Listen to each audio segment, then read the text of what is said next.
Yo, my name is Radamiz, from Bed-Stuy, Brooklyn, some of the projects, and I represent Mogul Club, hip-hop artists, you know. You want something to embody and encompass your life and your struggles and your effort.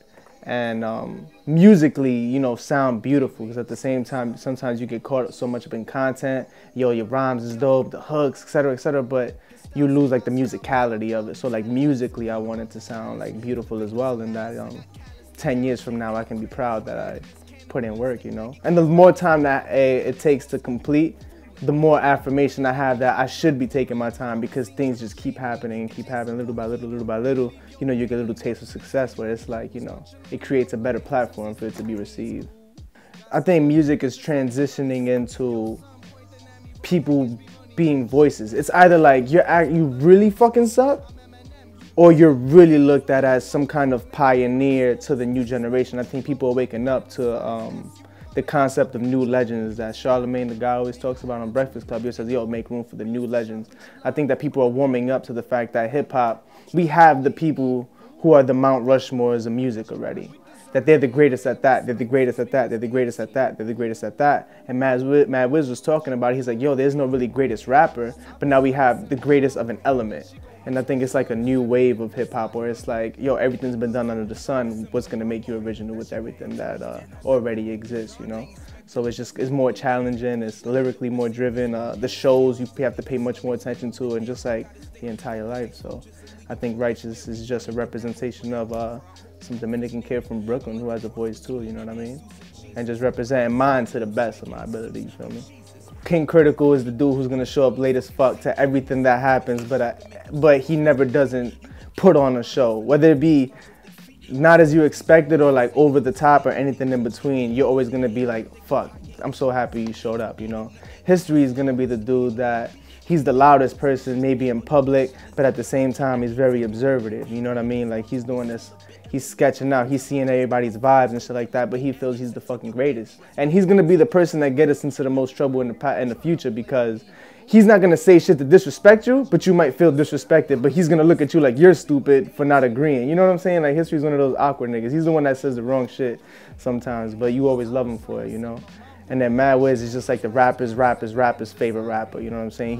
He's the person who, anybody who I've ever met in my life, or even think about, the people I look up to, he's like hip hop 100% all the time in his life, you know what I'm saying? And I never met someone that's so true to the music, so true to the lifestyle that encompasses the music, and vice versa, you know what I mean? Like, shit is 100% original, you know what I mean, to whatever it is that he is. And got Double A, he's gonna be producing shit. They did the 3 Ways to Respect joint. He's in the low cut, he's gonna smoke mad weed, talk mad shit, get people super upset, but at the same time, he represents honesty. And Rudy Mills is one of the engineers, and he's a producer too. He's one of those niggas that's gonna, he's gonna play the back, and he's kind of like everybody's like drunk uncle, you feel me? Like we always cut his ass, because he's like the drunk uncle in your family and shit, because he's a fucking alcoholic, but at the same time, you know what's dope is that he's one of those people that you give him some form of criticism, and he takes it in and does better. And then you say, oh, what about this, and he'll come back 2 weeks and improve. He's one of those people that it's like, you gotta be careful of, because they're constantly, you know what I mean? And I could go on for days, but that's just a couple real quick, I think it was like the first time I made my second rap, because it was better than the first one. You know what I'm saying? Like I was always whack at drawing, then I started rapping, and then I made the second rap, and I was like, oh shit, I killed it better than the first. And I did the third, and it was better than the first and the second. And little by little, it started becoming one of those like, I'm good at something. And then if I put my mind to being better at it, I become better at it. And then over time, it's intertwined with just like growing up as a person, you feel me? Like sometimes people make music as a certain bubble in their life. But for me, I've been growing with it. So as I grow, the subject matters I decide to talk about grow. The type of flows I decide to talk about get changed. And I don't know, man. It's just encompassing the humanity of it, rather than just being a rapper spitting bars. You feel me? So that, I mean, it's a long answer, but you know what I mean. It all started off with just being better than my first shit. So I wanted to be an artist, but I was whack at drawing. But I wanted to like I've always been like grateful because I've always seen my family struggles, and I've been offered to sell bud at a young age and go into porn and shit at a young age. Like people used to come with me with all types of shit, you know, mad different gangs around me and shit. This was all like when I was starting to like, okay, let me pick up a pen, you know. I was really on some hood rat shit, you know. I was wearing do-rags and shit everywhere. I was a completely different person, you know. I wasn't necessarily bad, but I was kind of lost. And I knew I wasn't bad, but then I would take on bad tendencies. But then as I started rapping, it was like, hold on, nah, this is a space where I can just be me. And it is just four walls. And I'm nobody else is gonna be looking at me. I can just look at myself and be proud of who I see, you know? So that's how that shit kind of started. It was like the discovery of self was the discovery of music at the same time. I feel like even when you're in your mother's stomach, you get influence for some shit, you know? And it's like some things resonate even if you're not even technically born. Like I remember my mom's told me a story where she had a stomach and my father was here. He had just like arrived. And they were poor as fuck living in Southside in Brooklyn. And there was a time where they were down to like, my father gave her the last $20 to try to buy food for the entire 2 weeks. And somebody, they had like an angel or some shit. Like that's what she calls her. She calls her an angel. Tell them, yo, applied for, I forgot what kind of benefits it was. And my mom never did it. And then like she showed up. Long story short, they was fucking dead broke. They didn't know how to feed their kids that weren't even born yet, and they don't even know how to pay rent. And like $1,200 or something stumbled on them.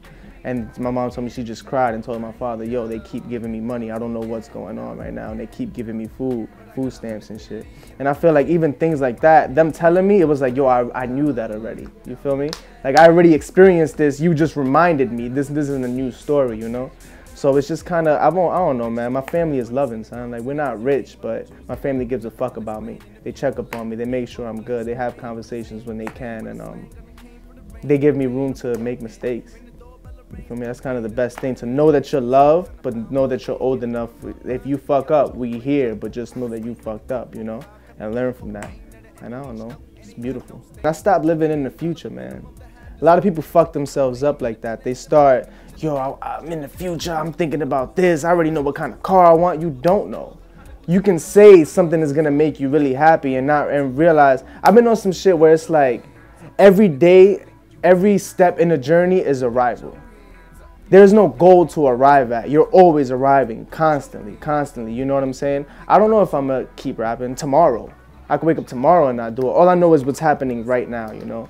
If I like start to use my imagination and shit, yeah, I'll definitely do music, do a bunch of startups, do a bunch of philanthropic shit, set up a whole company in DR where all my family can be unemployed and be balling, and have a nice apartment somewhere, and have my kids be rich in New York, but at the same time have to take a train so they know where the crackhead is, you know what I mean? Like, but at the same time, I don't know when my life is gonna sway me. Like, I could be Gandhi, you know what I'm saying? I could be Buddha. I can just drop all this shit tomorrow and be like, nah, I'm about to just rediscover myself, you know? But I just kind of enjoy the present, so I don't know how to answer that.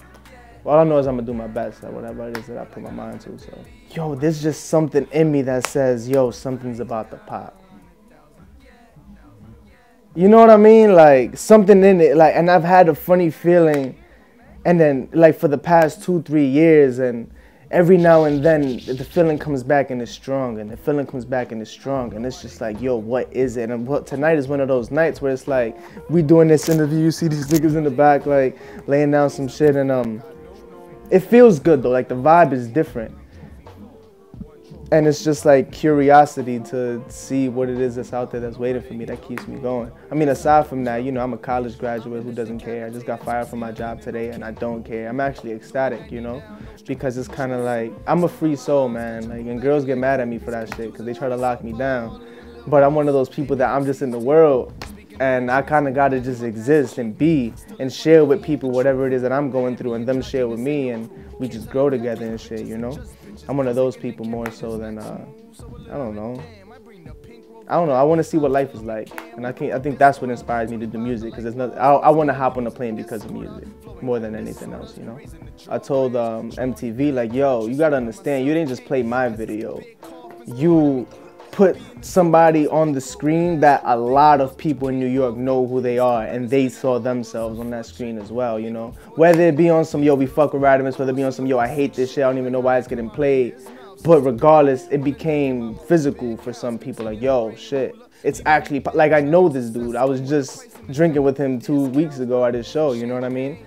And I don't know, it's gratifying in that way. But at the same time, you can't get too hype over shit like that, because then I think what that does is that it caps the blessings that you. If you're like ecstatic to the point you're crying, hugging your mother for an MTV, then you're gonna limit when MTV has your shit in rotation for the entire week. And then if you get too excited for that, you limit it. Yeah, I don't know, man. I don't wanna.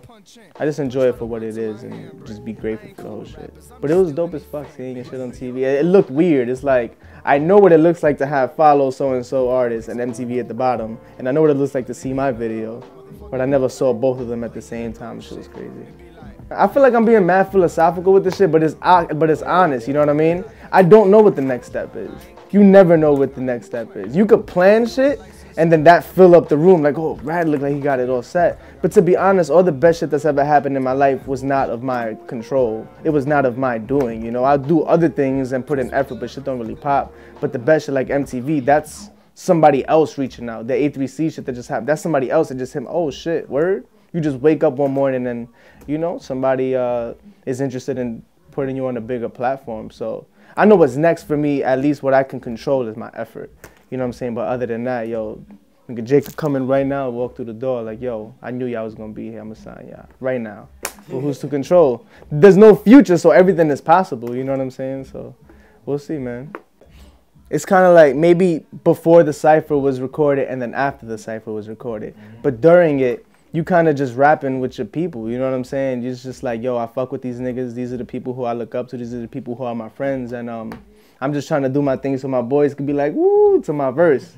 You know what I'm saying? And you kind of just enjoy that moment and live in that moment. And then whatever happens, happens. You can't tell us that our 2012 shit would have 450,000 plus views. Like, that was just us meeting up and like, yo, you got your verse. All right, you got your verse. All right, fuck it. Put on the camera, we rap. But we've been doing that since no camera was around regardless, you know what I'm saying?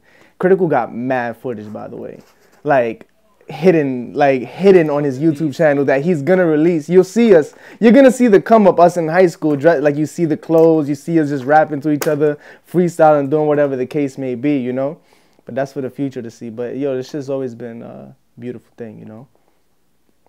But at the time, I don't know, you use your imagination and you start living vicariously through other people. You look up to some artists and then you envision like what their day is like and I don't know, the people they know and how it feels to be them. But I don't know, after a while it becomes more important being you, you know. At least that's where I'm at with it now.